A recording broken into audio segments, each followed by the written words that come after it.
Honora, hey, congratulations on your short film, Fempire. Thank you so much.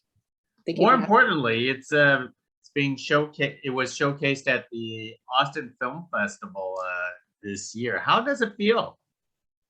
Oh, it felt wonderful. I always wanted to play at Austin. I've attended the writers conference before, so this was very exciting and it was just wonderful.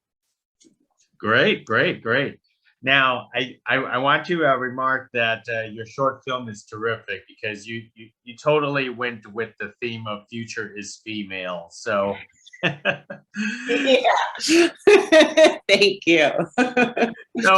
so go ahead and tell us where the original idea came from for Fempire.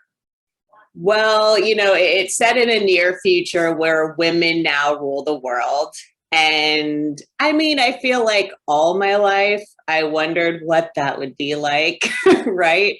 But then in 2016, Trump winning the election, and just seeing sort of the movement to kind of reduce our ability to get abortions. Texas in particular, right, just released a terrible, terrible abortion ban, which obviously happened after I made this film. But I feel like the steps were just in play. So I was angry and upset. And so I wanted to make something that was a fun fantasy that was enjoyable. And, it is satirical, but I also hope that, it can be a fun escapist thing to watch as well. Now, I on the email you described it as sort of like a reverse Handmaid's Tale. Yeah, exactly. I say it's like a matriarchal 1950s where men now have to attend grooming schools for husbands, like, finishing schools of the 1950s for girls. And so, yes, it's like a reverse Handmaid's Tale, but funny and not filled with torture. So how long did it take you to develop this this grooming school concept? I mean that was a lot of thought. Yes, well, I thank you. I originally tried to make a very simple short film, believe it or not, because this was definitely the hardest thing I've ever done. I had never made a sci-fi, so I didn't know, I was naive. But originally I just had written the scene of them on the date, and I thought that would be also, if people, if you want to watch the film, basically a politician, it goes to a grooming school to pick out a trophy husband for her election. And so most of it is a date between her and her match, Adam, and the politician's name is Skylar. So basically, I first just had a script that was that date, but then I just wanted to keep filling out the world, and so that it just got bigger and bigger and bigger. So the original concept of what a grooming school is kind of grew and evolved as I built out the world more, because I don't want to give anything away, but it's kind of dark, it's kind of messed up. And so, trying to fill that out was a couple months process, before I had basically the script that I shot, more or less. Wow. I guess the biggest challenge for you was to come up with those costumes and makeup for this film. Could you talk about that? I guess you brought a expert makeup artist, Risha, on board. Yes.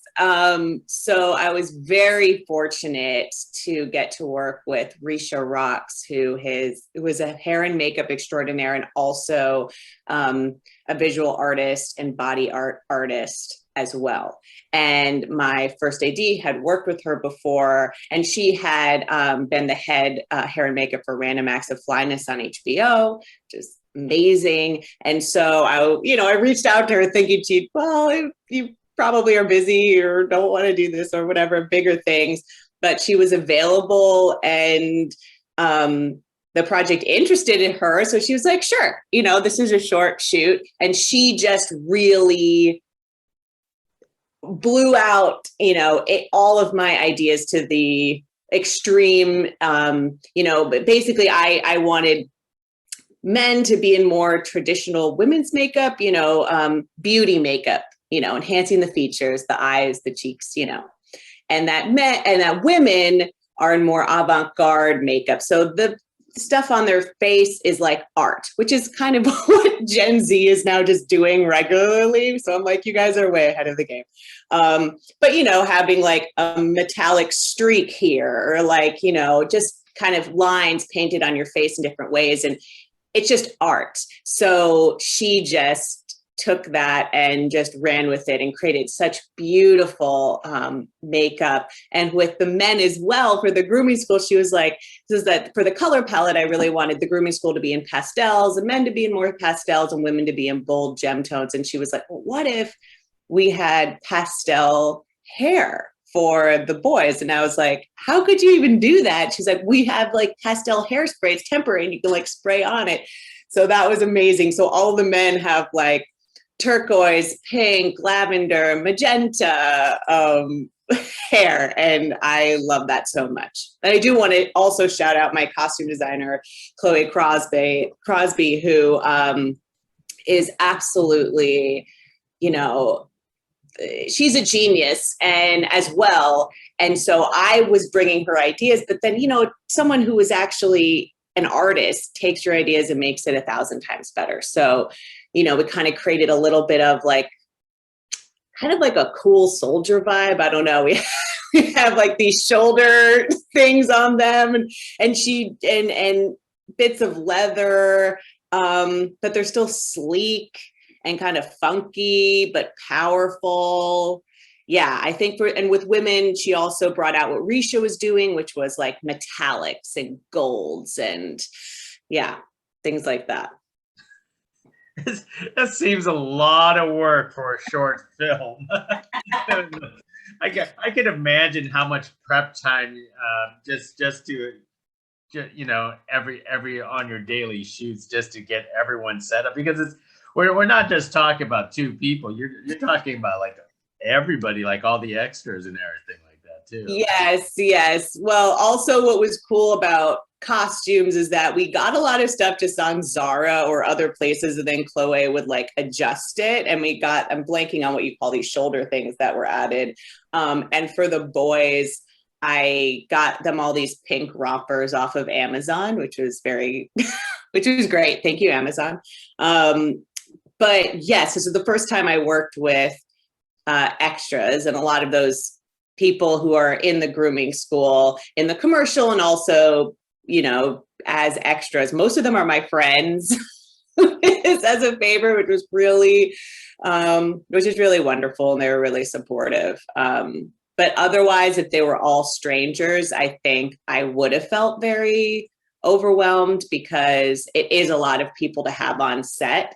And it was such an ordeal. I mean, one day, the street got closed off because there was some sort of a walk, and we had to figure out how do we get people in the building. And, it was what could go wrong did go wrong. I'll just put it that way. Was all of this all filmed in one building for you, or is it? Mostly, yes.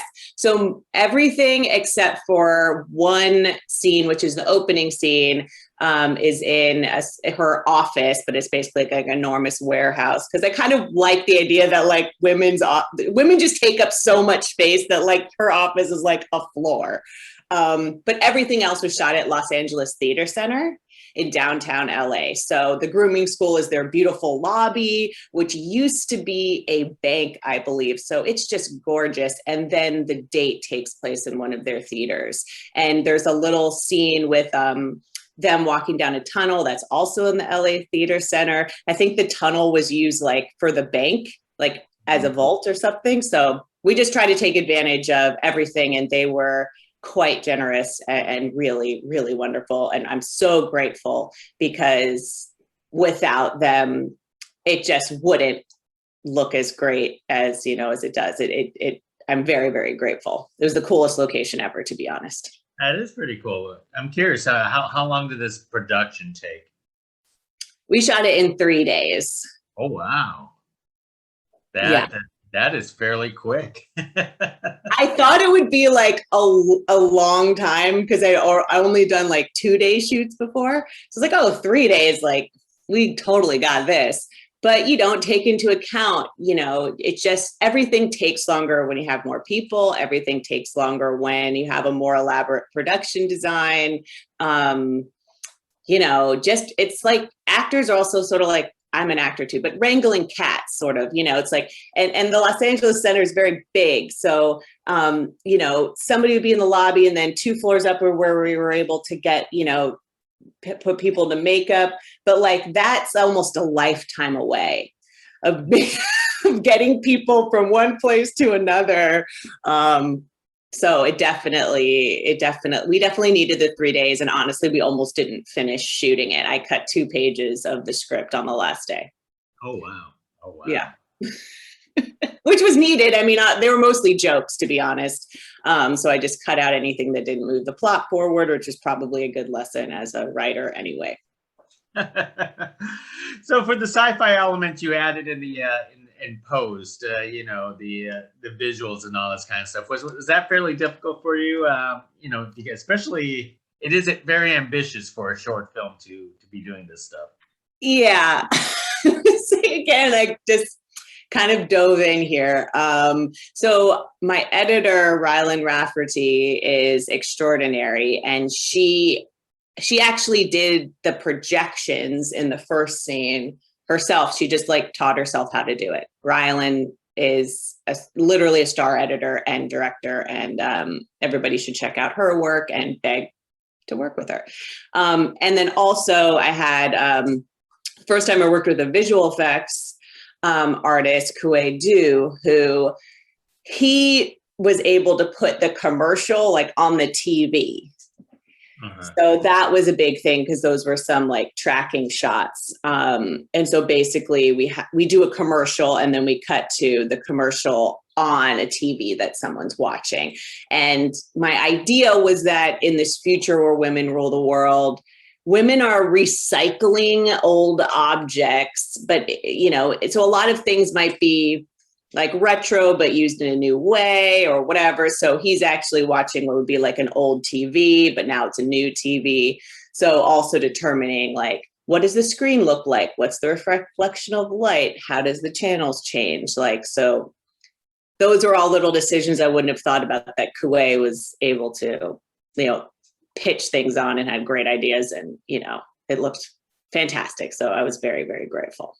Hey, I'm amazed. I didn't know short films have these type of budgets, but creativity goes a long way. Yes, I mean, a lot of people are my friends, and I also did a crowdfunding campaign. Oh, wow. On Seed and Spark. So that was successful, and that's what it enabled me to do it. But really, all along the way, I worked with friends, and people help you out, you help them out. So I'm very grateful. Well, then let's not forget, talk about your cast. I'm going to slaughter her name, Shukri and Bill. Yeah, Shukri Abdi and Bill Posley. Those are Skylar and Adam. So Shukri, we actually both went to this all-girls high school but not at the same time. But so we didn't know each other in high school, but in the LA comedy world, we did sketch comedy and realized, oh my God, we both went to this high school. But Shukri is an extraordinary writer as well as actor and comedian. She was a Just for Laughs new face. So was Bill, who's also an amazing writer. They're both writing on television shows. So with Shukri, she'd done so much comedy, but I was like, I just know that she will crush this and is perfect for it. And I just thought us, again, going to this all-girls high school, I'm like, this is too perfect. So So that's how I talked to her about it, and she loved the script, and she was like, yeah, this will be so much fun. So I was very lucky. And then Bill, he's my partner in life. And so I am biased towards casting him, but I always think that I cast him very well. And so I always had, I always knew that he would be wonderful in this. That is terrific. That is great. Now, now there was a mention that this is sort of like a proof of concept for a television show. So Yeah. that basically means what you're telling me is that you have a much bigger vision. You have a whole world in your head for this. Yes, exactly. And I have, a full pitch for that, and I would love to make it into a television show.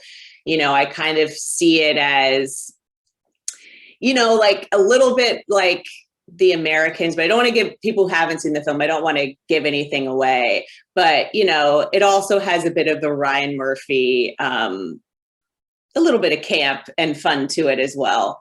So I see this as, five seasons. I know what happens. And that's why at the end, again, I won't spoil anything, there's a twist. And the twist hopefully makes you wonder what happens next. Wow, that is terrific. Well, let me wrap it up with one more thing, because people are going to be interested on seeing Fempire. If they didn't make it to the Austin Film Festival, is by chance we're going to see Fempire at other film festivals or other avenues? Well, right now, it's definitely going to come out on a platform called Dust, which is Gunpowder and Sky's sci-fi channel.